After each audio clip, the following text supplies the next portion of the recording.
What's up, y'all? After an unfortunate injury to Chase Elliott earlier this year, there were a ton of reactions. Many were valid and even plenty of overreactions. And for Chase Elliott's 2023 season, in practicality, it does truly hamper the most popular driver's chances of having as successful of a season as he would have or could have had. But there's plenty of reasons why this season can still be just as successful for Chase Elliott as any other season he's had. Let's break down a handful of reasons and ways this didn't negatively affect Chase Elliott's championship hopes, but is still a few acknowledgments to the injury and the 6 weeks missed could have for Elliott. The first and maybe most interesting reason to have no worries about Chase's absence, or just a statistical fact for Chase, is related to when he wins races. The 18-time Cup Series winner has won in 5 seasons. 17 of those wins have come after the first 9 races of the season. While it hasn't been a lack of competitiveness in the early stretch of each season, Elliott's statistics do simply say he does not win in the first 9 races of every season. 2023 season, Elliott will continue this trend unless he won this weekend at Martinsville, the 9th race of the season. For perspective, if Elliott in his return this week and immediately won, it would be the second earliest race of the season that Chase won. Or if Chase won at Talladega, that would be the second occasion which he won the 10th race of the season, repeating his 2019 Talladega win during race 10 of the Cup season. Elliott's 5 winning seasons saw his first win come in race 22 of the 2018 season.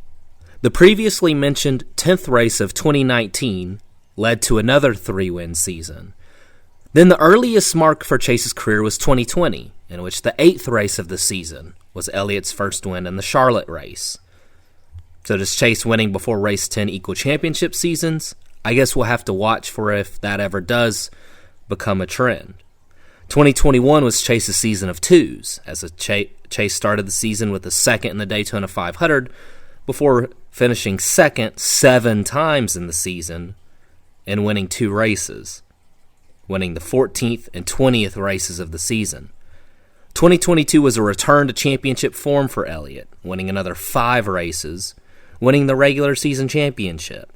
But again, his first win of the season was the 11th race of the season at Dover.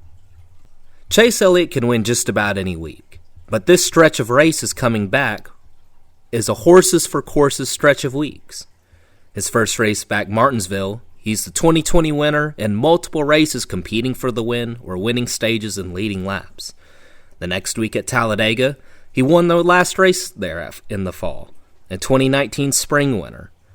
Dover, Chase's first win last year came in this race, and another win. Kansas, previous winner and multiple second-place finishes. Then Darlington, while his finishes have some skew, especially the last few years, Chase was going to win the second 2020 Darlington race and would have won or finished second in the Southern 500 that year as well. Then it's the Coke 600. Chase won a stage in last year's race and has won at Charlotte before. While Gateway being the lone struggle track possibly in this stretch, then you go to Sonoma, a road course, Nashville, where he won last year, Chicago Street Course, another road course, and then Atlanta, where he won last year. So even after that first stretch of races, those last 4 races of Sonoma, Nashville, the Chicago Street Course, and Atlanta, before the season began, how many of you would have been shocked if you were told Chase wins 3 of those 4 races? Probably not a lot of surprise. And that's already after this first stretch of 6 races that could easily see multiple wins from Chase Elliott.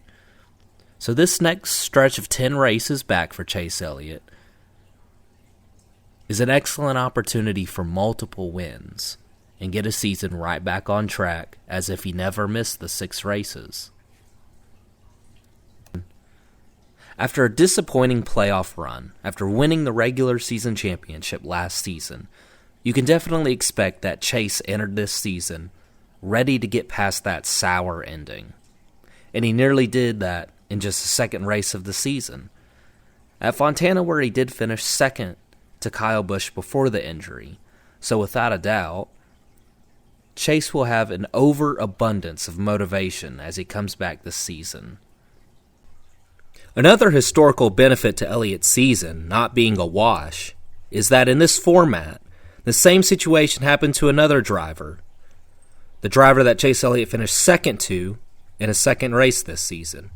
2015 saw Kyle Busch break his leg and ankle in the Xfinity race at Daytona, leading Kyle to miss multiple races, more than Chase Elliott did.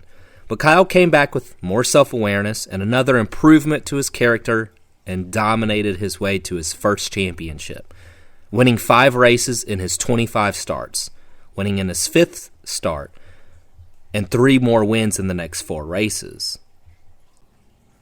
Every trend or storybook history note put to the side, Elliott's 2023 potential playoff run or championship hopes can be about as straightforward as it gets. He's driving a Hendrick car, and the 9 car along with its Hendrick teammates will continue to be some of, if not the fastest cars every single week for the rest of the entire season. As the Hendrick Motorsports team is on an absolute tear in this early part of the 2023 season. As had Elliott not been hurt, it's reasonable to expect that Hendrick would have swept the top 4 spots in a race again at Las Vegas Motor Speedway, with the regular Hendrick drivers finishing top 3 in the final 2 stages of the race, where Alex Bowman finished 7th in the first stage. In each and every week, Hendrick has had the most speed of any organization, each and every car at different races. Additionally, with trends being a large premise for this video, it can't be ignored that if Chase Elliott comes back strong, wins, and starts advancing his way through the playoffs, it would be his second championship. And it would be the second championship in seasons that were not normal seasons for Chase Elliott. The 2020 season was a mess for everyone, and the 2023 season would be an injury and rehab season. So after Chase's second-place finish to Kyle Busch in Fontana, does Elliott come back to win his second championship for the second time by an injured driver after Kyle Busch's 2015 championship? Let me know in the comments what you think Chase's chances are. I personally believe he'll win 1 or 2 races in his first 7 or 8 races back, and win another 2 races before the playoffs start. And as long as he continues running well in the playoffs, this season maybe see many fans that'll forget that Chase even missed races. How about this? Yep.